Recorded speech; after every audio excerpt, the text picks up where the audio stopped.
As the driver of a transit vehicle, you are on the front line of safety, both for your passengers, other drivers, pedestrians, and yourself. Before you even put the wheels on the road, you have the chance to ensure the safety of your vehicle with a thorough pre-trip inspection. Well, maintenance can't do everything and be everywhere at all times. The driver's the one that operates the vehicle. He tends to know the nuances of individual vehicles. And so it's important that the driver is aware of what he's operating. Our passengers mainly, we're responsible to deliver them safely to and from their destinations, and can't do that with bad equipment or bad attitude or bad anything. A complete pre-trip inspection consists of 4 main components: the approach, under the hood, the walk-around, and on board.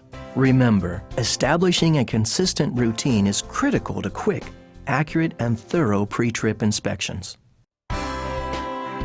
First thing, we would want to approach and look under the vehicle, see if there are any leaks, any puddles of any kind of fluid, so we know if it's low on any fluid. Just any obvious signs of damage, flat tires, busted tail light, busted windows, obvious stuff, you know, when you're approaching the vehicle. If you're going to be having to back out, you want to make sure there's not another vehicle behind you. It's just an opportunity to see if there's any showstoppers before you get into the neat details of the pre-trip. Well, we're looking for fluid levels, our transmission fluid, oil, windshield wiper fluid, radiator fluids, all of that kind of stuff you want to check and be sure you're ready for the day. Just take a look at the hoses and the belts, make sure the belts aren't frayed or loose.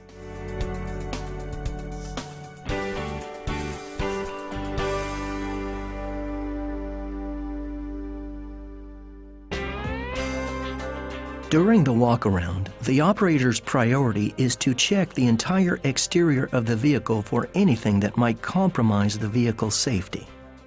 I'm going to be checking the tire tread, any damages around the bus, and then get up in there and try to look into make sure the suspension looks good, no cracks, no breaks.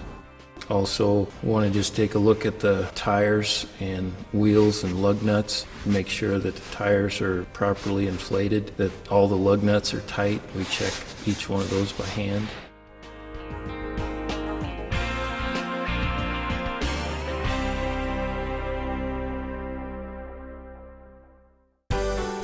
Well, inside the bus, the driver controls steering, horn, lighting, turn signals.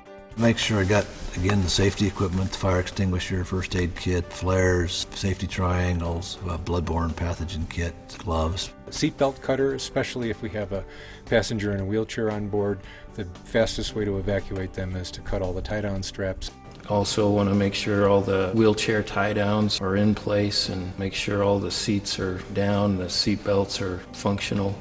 That's the safety side of it, at least, and then of course you're also looking at the cleanliness issues and making sure your windows and mirrors and so forth are clean, and clean floors, and nothing that they're going to slip on or fall on. The pre-trip inspection, of course, is just the beginning. During your entire trip, be sure to remain aware of your vehicle, using all of your senses to look for signs of trouble. After your trip, be sure to perform a post-trip inspection of your vehicle according to your agency's protocols. We just want to make sure that we can provide the safest, most comfortable ride we can, but also we want to make sure that we maintain the vehicles so they're in safe operating condition and we keep our maintenance at a minimum.